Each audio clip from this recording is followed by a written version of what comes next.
Doctors को rules में दिया हुआ है, देयर इज ए रूल, एक रूल होता है कि doctors can say I will not treat this patient, ऐसा बोल सकता है, रिजेक्ट भी कर सकता है। डॉक्टर जो है अपना चॉइस है, डॉक्टर जो है मतलब पेशेंट को एक्सेप्ट भी कर सकता है, रिजेक्ट भी कर सकता है treatment.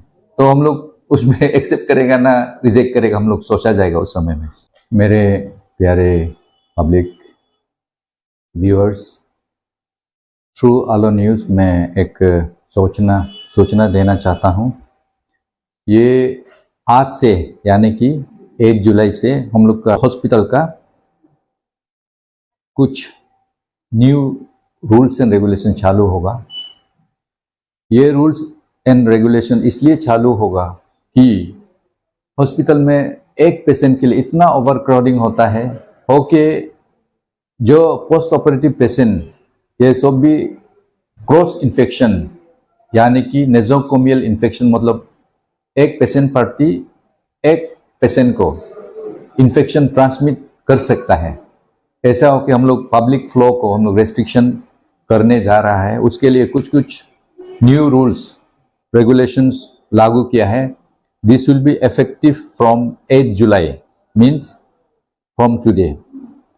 So number 1, the concern doctor will admit the patient.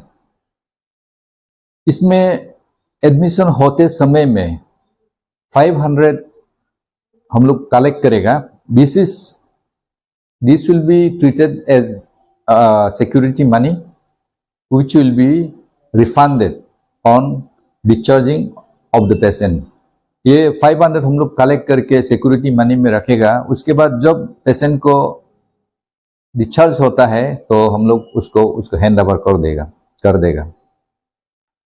और 3 नंबर पॉइंट में जब एडमिशन होते समय में एक guardian of the patient will give an undertaking. Doctor को ऐसा कुछ डूस एंड डोंट्स है, उसको अंडरटेकिंग लेना पड़ेगा, अंडरटेकिंग में साइन करना पड़ेगा। अंडरटेकिंग का पेपर भी हम लोग बनाया हुआ है, उसको हम लोग को देगा। आप लोग उसमें मतलब साइन करके देना है कि ये रूल्स एंड रेगुलेशन हम फॉलो करेगा, ऐसा करके आप लोग देना पड़ेगा। उसके बाद ये अंडरटेकिंग जो है आप लोग जो एडमिटिंग डॉक्टर जो जिसने भी एडमिट करेगा उसके सामने में आप लोग साइन करना होगा। जो गार्जियन है, पेशेंट का गार्जियन है, वो साइन करना होगा। उसके बाद पेशेंट को अपना बेड नंबर का बेजेस देगा, साइन देगा, कितना नंबर का है वो नंबर को साइन को देगा। वो बेजेस मतलब उसको एक डिस्प्ले बेजेस देगा, वो नंबर से हो कि हम लोग पता चलेगा कि कौन सा बेड का क्या है, ऐसा करके उसको नंबर लेना होगा। Once the patient is shifted to the ward, only one attendant will be allowed to stay with the patient inside the hospital। वो भी एडमिशन होने के बाद हम लोग एक पेशेंट पार्टी को ही अलाउ करेगा कि एक पेशेंट के साथ में रहने के लिए। उसके बाद उससे ज़्यादा नहीं होगा, उससे ज़्यादा अलाउ नहीं करेगा। जहाँ में 6 नंबर में जहाँ में फीमेल पेशेंट होगा उसमें मेल किसी को भी अलाउड नहीं होगा। By any means male patient party will not be allowed to stay with the female patients। Female patient लोग के साथ में मेल रहना ही नहीं देगा। अच्छा, इसमें और 7 नंबर में ऐसा है कि आप लोग जैसे चेयर लाता है, बेंच लाता है, टूल्स लाता है, दाव लाता है, नाइफ्स लाता है, वेपन लाता है, ये हॉस्पिटल में अलाउ नहीं होगा। आपको चेयर नहीं लाना है, बेंच नहीं लाना है और सोफा ये सब नहीं लाना है हॉस्पिटल में। ये सब यहाँ में दिया जाएगा और जरूरी भी नहीं है क्योंकि क्राउडिंग नहीं होगा। और देखिए 8 नंबर पॉइंट में च्यूइंग एंड स्मोकिंग, ये तो बहुत स्ट्रिक्टली हम लोग लेगा इसको। इसलिए चारों तरफ में हम लोग देखिए, उसमें भी देखिए हम लोग CCTV लगाया हुआ है। अभी हम लोग प्यार से जो तोबे को च्यू करके जहां तहां फेंकता है, थूक फेंकता है, उसको हम लोग डिटेक्ट करेगा, लेकिन प्यार से बोलेगा, हम लोग बोलेगा कि आप ही उसको प्लीज सफा कर दो। आप अगर साफ करने के लिए तैयार है होने से आप थूको, प्रॉब्लम नहीं है, हम लोग की तरफ से प्रॉब्लम नहीं है। लेकिन smoking chewing of tobacco will be strictly prohibited around the hospital premises.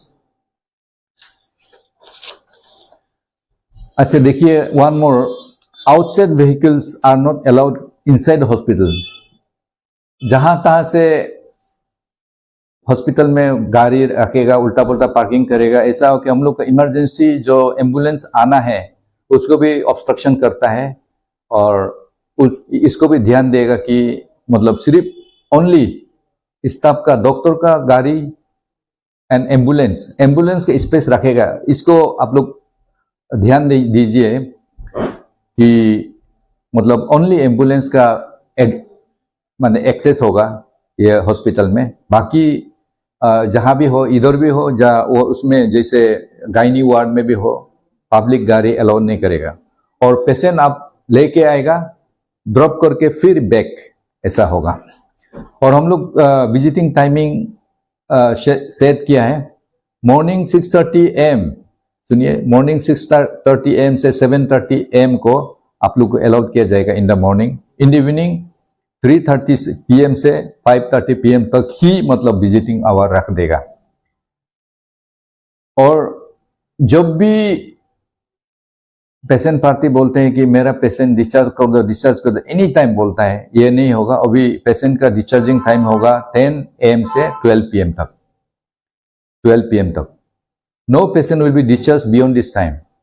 जब भी ये होगा रिक्वेस्ट में, एनी टाइम नहीं होगा, 10 से 12 के बीच में ही डिस्चार्ज होगा।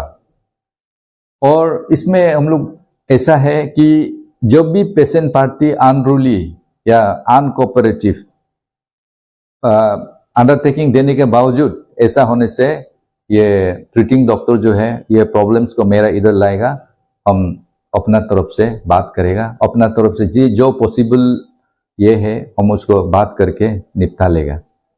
Thank you.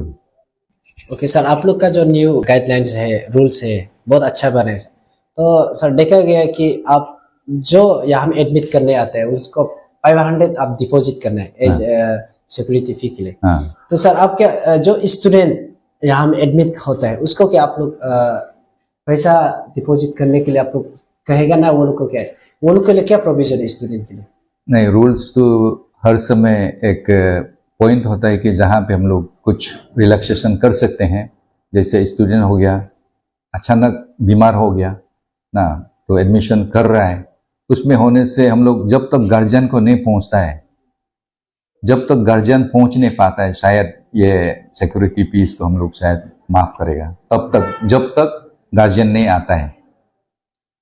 ओके सर, तो आपने पहले कहा था कि जो ये गाइडलाइंस को आप फॉलो नहीं करते हैं, तो उसको आप लोग की तरफ से एक्शन लिया जाएगा। तो आप उसको किस तरफ से आप लोग एक्शन लिया जाएगा? फाइन का द्वारा लेगा ना, या कैसे लेगा आप लोग एक्शन? ऐसा है, डॉक्टर्स को रूल्स में दिया हुआ है, देयर इज ए रूल, एक रूल होता है कि doctors can say I will not treat this patient, ऐसा बोल सकता है, रिजेक्ट भी कर सकता है। डॉक्टर जो है अपना चॉइस है, डॉक्टर जो है मतलब पेशेंट को एक्सेप्ट भी कर सकता है, रिजेक्ट भी कर सकता है ट्रीटमेंट। तो हम लोग उसमें एक्सेप्ट करेगा ना रिजेक्ट करेगा, हम लोग सोचा जाएगा उस समय में। लास्टली आप जितना भी वेस्टर्न डिस्ट्रिक्ट या एंटर अरुणाचल प्रदेश का जो यहाँ पे डिस्ट्रिक्ट हॉस्पिटल आलो में जो भी आता है पब्लिक को, आप इस न्यू गाइडलाइंस को लेके आप क्या मैसेज देना चाहिए, क्या अपील करना चाहिए सर? हाँ, आई सिंसियरली अपील करता है पब्लिक लोगों को। हम लोग एक न्यू शुरू कर रहा है, आप लोग प्लीज कोऑपरेट कीजिए ताकि आपका हॉस्पिटल अच्छा हो। वो भी प्रॉब्लम ऐसा है कि कंस्ट्रक्शन भी चल रहा है और गेट्स कुछ भी नहीं है, ऐसा हो के प्रॉब्लम हो रहा है।